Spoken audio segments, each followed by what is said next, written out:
अब हम समझेंगे अब्जॉर्प्शन कॉस्टिंग के बारे में। नाम क्या देखो, अब्जॉर्प्शन है, अब्जॉर्ब कर लेना। क्या कर लेना? अब्जॉर्ब कर लेना। यानी कि प्रोडक्ट की कॉस्ट में फिक्स कॉस्ट को क्या कर लेना? अब्जॉर्ब कर लेना। देखो वेरिएबल कॉस्ट तो अब्जॉर्ब होगी ही होगी। वेरिएबल कॉस्ट क्यों अब्जॉर्ब होगी? क्योंकि प्रोडक्ट को हम लोग को बनाना है तो वेरिएबल कॉस्ट तो लगना ही लगना है ना। लेकिन फिक्स कॉस्ट ऐसा है कि ऐसा जरूरी नहीं कि फिक्स कॉस्ट हमको लगेगी ही लगेगी, यानी आउटपुट से रिलेटेड नहीं होती। ठीक है, आउटपुट से रिलेटेड नहीं होती, यानी कि आउटपुट के बढ़ने पर फिक्स कॉस्ट बढ़ती है ऐसा नहीं होता। तो वेरिएबल कॉस्ट तो लगना ही लगना है। यानी कि पूरी लाइन हम लोग पढ़ते हैं, ऑल कॉस्ट सभी प्रकार के खर्चे ऑफ प्रोडक्शन के सभी प्रकार के खर्चे, चाहे फिक्स्ड हो चाहे वेरिएबल हो, are included in inventory valuation. जब हम इन्वेंट्री का वैल्यूएशन करेंगे तब हम लोग फिक्स कॉस्ट को भी लेंगे और वेरिएबल कॉस्ट को भी लेंगे, दोनों का हम लोग खर्चे को मिलाकर इन्वेंट्री का वैल्यूएशन करेंगे। आगे बढ़ते हैं हम लोग। हमको इसमें 10 मिनट का लेक्चर है, आप धीरे धीरे आप समझेंगे, सब कुछ समझ में आ जाएगा। ठीक है, मैं ज़्यादा बोलूँगा तो फिर मैं पढ़ नहीं पाऊँगा, इसलिए पढ़ते हुए समझाते हुए जा रहा हूँ। The presentation of profit under traditional, देखो अब्जॉर्प्शन कॉस्टिंग को ट्रेडिशनल कॉस्टिंग भी बोलते हैं, हिस्टोरिकल कॉस्टिंग बोलते हैं और फुल अब्जॉर्प्शन कॉस्टिंग भी बोलते हैं। ठीक है, the presentation of profit under traditional, historical, full absorption costing system is as follows. ठीक है, क्या इसका है फॉर्मेट क्या होता है देखते चलते हम लोग। देखो जैसे पर्टिकुलर्स है, मान लो प्रोडक्ट ए है, बी है और सी है। ध्यान समझना, जैसे मान लो सेल्स वैल्यू है, प्रोडक्ट ए की सेल्स वैल्यू माइनस हम लोग करते हैं नॉर्मली वेरिएबल कॉस्ट। क्या करते हैं? डायरेक्ट मटेरियल, प्रोडक्ट ज़्यादा लगेगा तो डायरेक्ट मटेरियल, प्रोडक्ट ज़्यादा बनेगा तो मटेरियल ज़्यादा लगेगा, प्रोडक्ट ज़्यादा बनेगा तो वेजेस बोलेंगे भैया मैं डायरेक्टली आइडेंटिफिएबल हूँ, डायरेक्ट चार्ज लेता हूँ तो उस सबसे मैं ज़्यादा पैसा लूँगा, ये भी वेरिएबल कॉस्ट है। डायरेक्ट एक्सपेंडिचर लाइक में दिया था रॉयल्टी का खर्चा, है ना, कि ज़्यादा प्रोडक्ट बनेगा ज़्यादा बिकेगा तो ज़्यादा रॉयल्टी का खर्चा लगेगा। तो तीनों कौन से खर्चे हैं दोस्तों? ये है वेरिएबल कॉस्ट। क्या है वेरिएबल कॉस्ट? तो दोस्तों सेल्स वैल्यू में से हम वेरिएबल कॉस्ट तो माइनस करते ही करते हैं। ठीक है, लेकिन दोस्तों यहाँ पर फैक्ट्री ओवरहेड, क्या दोस्तों? फैक्ट्री ओवरहेड को भी हम लोग क्या करेंगे? माइनस करेंगे। फैक्ट्री ओवरहेड ऐसा नहीं कि फिक्स्ड ही है, ये वेरिएबल भी हो सकता है और फिक्स्ड भी हो सकता है। तो वेरिएबल का तो करेंगे ही करेंगे, फिक्स को भी माइनस करेंगे। तो इसको माइनस करने के बाद हमारा आता है यहाँ पे, उसको बोलते हैं हम लोग ग्रॉस प्रॉफिट। क्या बोलते हैं? Gross profit. अब ग्रॉस प्रॉफिट के बाद हम लोग क्या करते हैं? लेस करते हैं एडमिन ओवरहेड और सेलिंग एंड डिस्ट्रीब्यूशन ओवरहेड। इसको लेस करने के बाद आता है हमारा नेट प्रॉफिट। दोस्तों अब मैं इसमें आपको जैसे कॉस्ट शीट में ट्रिक थी वैसे ट्रिक यहाँ पर भी है। देखो कॉस्ट शीट में हमको मालूम था कि तीनों को ऐड करके आता है क्या? Prime cost. क्या आता है तीनों को ऐड करके? Prime cost. और इनडायरेक्ट कॉस्ट कौन कौन सी होती थी हम लोग सीखे थे? PAS, P यानी प्रोडक्शन ओवरहेड बोलो या फैक्ट्री ओवरहेड बोलो, A फॉर एडमिन ओवरहेड बोलो, S for selling and distribution overhead बोलो। यानी कि आपको पास होना है तो इनडायरेक्ट एक्सपेंडिचर के बारे में मालूम होना चाहिए। और इनडायरेक्ट एक्सपेंडिचर होते हैं प्रोडक्शन ओवरहेड, एडमिन ओवरहेड और सेलिंग एंड डिस्ट्रीब्यूशन ओवरहेड। तो दोस्तों नॉर्मली जो है हम लोग क्या करेंगे, देखो जैसे मान लो यहाँ पे रेंट है, देखो जैसे यहाँ पे मान लो फिक्स खर्चा है, मान लो एक मिनट करिए मैं इसको हटा देता हूँ। मान लो कि फैक्ट्री में फैक्ट्री ओवरहेड है, यहाँ पर सिर्फ और सिर्फ मान लो फैक्ट्री का रेंट है। क्या है? फैक्ट्री का रेंट। तो सब फैक्ट्री का रेंट जो है वो प्रोडक्ट वाइज तो नहीं लगता है ना। पूरी फैक्ट्री है, मान लो एक फैक्ट्री है, उसमें 3 तरह के प्रोडक्ट बन रहे होंगे, प्रोडक्ट 3 तरह के बन रहे होंगे, A, B और C। ठीक है, तो फैक्ट्री का रेंट लगेगा मान लो ₹1 लाख। ठीक है, तो जो 1 लाख रुपये जो लग रहा है क्या प्रोडक्ट के हिसाब से लग रहा है क्या? नहीं, ये तो पूरी फैक्ट्री का लग रहा है। लेकिन दोस्तों अब्जॉर्प्शन कॉस्टिंग हम लोग क्या करते हैं? उस फैक्ट्री रेंट को तीनों में अलोकेट करते हैं। ये होता है अब्जॉर्प्शन कॉस्टिंग। फिर क्या आता है हमारा? Gross profit. वैसे हम लोग लेस करते हैं admin overhead, selling and distribution overhead. ये फिक्स भी हो सकता है, वेरिएबल भी हो सकता है। अगर वेरिएबल हो तो माइनस करेंगे ही करेंगे, नो प्रॉब्लम, क्योंकि आउटपुट के हिसाब से चेंज हो रहा है। लेकिन अब्जॉर्प्शन कॉस्टिंग में फिक्स को भी माइनस करेंगे, फिर आएगा हमारा नेट प्रॉफिट। और बहुत कुछ समझना है हम लोग को इसके बारे में। Factory overhead can be fixed और वेरिएबल और सेमी वेरिएबल। ठीक है, इसमें मैं मेरे चैनल में इन तीनों का मतलब क्या होता है अभी डिटेल में समझाया हुआ है, आप देख सकते हैं। But here we will discuss fixed factory overhead. लेकिन हम लोग यहाँ पे किसकी बात कर रहे हैं? फिक्स्ड फैक्ट्री ओवरहेड की बात कर रहे हैं, जिसे मैं आपसे डिस्कस किया। किसकी बात किया? मैं फिक्स्ड फैक्ट्री ओवरहेड की बात किया, यानी कि फैक्ट्री का रेंट की मैं बात किया। उसके बाद किसके लिए समझ रहे हैं हम लोग? For the purpose of understanding of absorption costing. ठीक है, तो अब्जॉर्प्शन कॉस्टिंग को समझने के लिए मैंने आपसे यहाँ पे फिक्स्ड फैक्ट्री ओवरहेड की बात की। एकदम सिंपल सी बात है ना। क्या समझा? अल्टीमेटली हमने समझा क्या कि जो फिक्स खर्चा है उसको भी हम लोग यहाँ पे अलोकेट करते है। ठीक है, क्या करते हैं, अलोकेट करते हैं, मेन बात यहाँ पे यही आती है। लेकिन समझो अगर यहाँ पे एक अब्जॉर्प्शन कॉस्टिंग है, एक होता है वेरिएबल कॉस्ट और एक होता है मार्जिनल कॉस्ट। क्या होता है, मार्जिनल कॉस्ट। अगर वहाँ पर होता तो वहाँ क्या सिचुएशन होती, मार्जिनल कॉस्ट को हम लोग ऑल्सो बोलते हैं वेरिएबल कॉस्ट। वेरिएबल कॉस्ट यानी क्या होता है, एक्सपेंसेस इंक्रीज और decrease according to volume is known as variable cost. जैसे मान लो प्रोडक्ट है ए, बी और सी, मैं यहाँ पे लिखा सेल्स, ये लिखा सेल्स, मैं लेस करता हूँ यहाँ पे वेरिएबल कॉस्ट। जितने तरह के वेरिएबल कॉस्ट है, डायरेक्ट मटेरियल है, डायरेक्ट लेबर है, डायरेक्ट एक्सपेंडिचर है और वेरिएबल ओवरहेड, सबको मैं माइनस करता हूँ एक से टोटल करके, एक या माइनस। उसके बाद जो आता है वो आता है मेरा कॉन्ट्रीब्यूशन। क्या आता है, कॉन्ट्रीब्यूशन। ठीक है, मैं काम करता हूँ इसको अच्छे से लिखता हूँ बड़ा करके थोड़ा सा। जैसे बात करता हूँ मैं मार्जिनल कॉस्टिंग की, मार्जिनल कॉस्टिंग, इसको हम लोग बोलते हैं वेरिएबल कॉस्ट भी बोलते हैं। जैसे मान लो एक है पर्टिकुलर, यहाँ प्रोडक्ट ए है, बी है और सी है, तो सेल्स करता हूँ मैं ए का, बी का, सी का, एक कॉलम बना लेता हूँ टोटल का। टोटल माइनस करूँगा मैं यहाँ पे, लेस करूँगा वेरिएबल कॉस्ट। वेरिएबल कॉस्ट आने की क्या दोस्तों, direct material, direct labour, direct expenditure और जितने भी तरह के वेरिएबल ओवरहेड है वो सब क्या करूँगा, वेरिएबल कॉस्ट में माइनस कर दूंगा। ये आगे टोटल।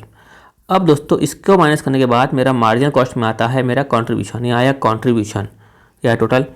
अब दोस्तों जब मैं लेस करूँगा फिक्स्ड कॉस्ट, ये है मार्जिनल कॉस्ट का स्टेटमेंट है। जब फिक्स कॉस्ट को माइनस करूँगा, तो मैं सिर्फ और सिर्फ टोटल में से ही माइनस करूँगा। क्यों टोटल में से माइनस करूँगा, क्योंकि मैं आपको पहले बता चुका हूँ कि क्या प्रोडक्ट ए को बेचने के लिए मेरे को अलग से फिक्स कॉस्ट देनी पड़ी, नहीं। बी को बेचने के लिए अलग से फिक्स कॉस्ट देनी पड़ी, नहीं। सी को बेचने के लिए अलग से फिक्स कॉस्ट देनी पड़ी, नहीं। मेरे को एक साथ फैक्ट्री का रेंट देना पड़ा, सपोज मान लो 1 लाख रुपए का, तो मैं डायरेक्ट क्या करूँगा, यहाँ से माइनस करके दिखा दूंगा। ठीक है, सब मैं अब डायरेक्ट माइनस करके दिखा दूंगा। लेकिन अब्जॉर्प्शन कॉस्टिंग में क्या होता है, हम फैक्ट्री का जो रेंट है तीनों में अलोकेट करते हैं, ए में, बी में और सी में। समझ में आ चुका होगा। लेकिन मार्जिनल कॉस्टिंग में ऐसा नहीं होता। इसीलिए दोस्तों, इसीलिए इसको हम लोग क्या बोलते हैं, इसीलिए हम इसको बोलते हैं ट्रेडिशनल अप्रोच। क्या बोलते हैं, ट्रेडिशनल अप्रोच। यहाँ पे लिखा हुआ था ट्रेडिशनल हिस्टोरिकल अप्रोच बोलते हैं। फुल यानी कि पूरे कॉस्ट को चार्ज करना, इसीलिए हम इसको बोलते हैं किसको, अब्जॉर्प्शन कॉस्टिंग को। लेकिन मार्जिनल कॉस्टिंग में ऐसा होता है क्या, नहीं, मार्जिनल कॉस्टिंग में ऐसा नहीं होता। मार्जिनल कॉस्टिंग आज की भाषा की बात करती है, आज की बात करती है। ठीक है, क्लियर हुआ। अब समझते आगे, हम लोग आगे बढ़ते हैं। यहाँ पे आपको पूरा डिटेल में समझाया गया है, पूरा डिटेल में किसके बारे में, अब्जॉर्प्शन कॉस्टिंग के बारे में डिटेल्ड में एकदम। ठीक है, तो ये हो चुका था हम लोग का। यहाँ से चलते हैं एग्जाम्पल से। सपोज जीआरके इंस्टीट्यूट है, उसका रेंट है, कितना रेंट है, 5 लाख पर एनम। कितना रेंट है, 5 लाख पर एनम उसका रेंट है। नंबर ऑफ स्टूडेंट्स उसके पास कितने हैं, 5000। यानी कि दोस्तों यहाँ पर हम लोगों को, तो नंबर स्टूडेंट कितने हैं दोस्तों, 5000। तो हम लोग हर एक बच्चे से कितना रिकवर करेंगे। देखो यहाँ पे जो है रेंट क्या है दोस्तों, फिक्स कॉस्ट। और मैंने क्या समझाया था कि अब्जॉर्प्शन कॉस्टिंग में फिक्स कॉस्ट को रिकवर करते हैं, प्रोडक्ट की कॉस्ट में शामिल करते हैं। तो दोस्तों 5 लाख का जो खर्चा है और 5000 के बच्चे हैं, यानी कि हम लोग 100 रुपये हर बच्चे से क्या करेंगे, रेंट का रिकवर करेंगे। ये कैसे निकला दोस्तों, हम लोग एकदम अच्छे से आता है, बचपन से हम लोग पढ़े हैं। टोटल कॉस्ट, फिलहाल यहाँ पे फिक्स कॉस्ट है, total cost by total unit. ठीक है, तो जो रुपीस निकालना है तो रुपीस ऊपर। ठीक है, तो निकल गया अपना 100 रुपये पर स्टूडेंट से रिकवर करेंगे। ठीक है, मीन्स इसमें मतलब क्या हो रहा है, हमने फिक्स कॉस्ट को रिकवर करने के लिए फिक्स कॉस्ट को वेरिएबल कॉस्ट जैसा बना दिया। क्योंकि वेरिएबल कॉस्ट कैसे लगती है दोस्तों, प्रोडक्ट वाइज लगती है। तो हम भी यहाँ पे जो 100 रुपये ले रहा है, प्रोडक्ट वाइज ले रहा है, एक ही कस्टमर से ले रहे हैं। ठीक है, देखो जैसे अपन बच्चे को अगर बुक देते हैं, तो बच्चे को बुक दिए तो उसका 100 रुपये लिए, इट्स ओके। लेकिन दोस्तों यहाँ पर, या फिर बच्चे को हमें सर्विस दिया पढ़ाने की, 5-5 6 रुपये लिए पर बच्चे से, इट्स ओके। लेकिन दोस्तों हमने क्या कर रहे हैं, यहाँ से बच्चे से रिकवर कर रहे हैं, रेंट को रिकवर कर रहे हैं, इसलिए हमने अलग से क्या कर दिया, यहाँ पे फिक्स कॉस्ट को रिकवर करने के लिए वेरिएबल कॉस्ट जैसा बना दिया। ठीक है, इसका मतलब क्या means, it is a technique attempt to convert all fix cost into variable cost. मतलब हम लोग क्या करते हैं, हर एक फिक्स कॉस्ट को कन्वर्ट कर देते हैं वेरिएबल कॉस्ट में, यानी फिक्स कॉस्ट को हम लोग वेरिएबल कॉस्ट जैसा ट्रीट करके चलते हैं और बच्चों से रिकवर करते हैं। अब दिखा है दोस्तों प्रोसीजर ऑफ अब्जॉर्प्शन कॉस्टिंग के क्या क्या प्रोसीजर रहेंगे, बड़ा ही आसान है, समझते जाओ। सबसे पहले दोस्तों स्टेप 1 क्या होता है, देखो स्टेप 1 स्टेप 2 खाली ये तो लिखने के लिए लिखा हुआ है, सब कुछ लॉजिक के थ्रू है, आपको खुद पहले से आता ही है।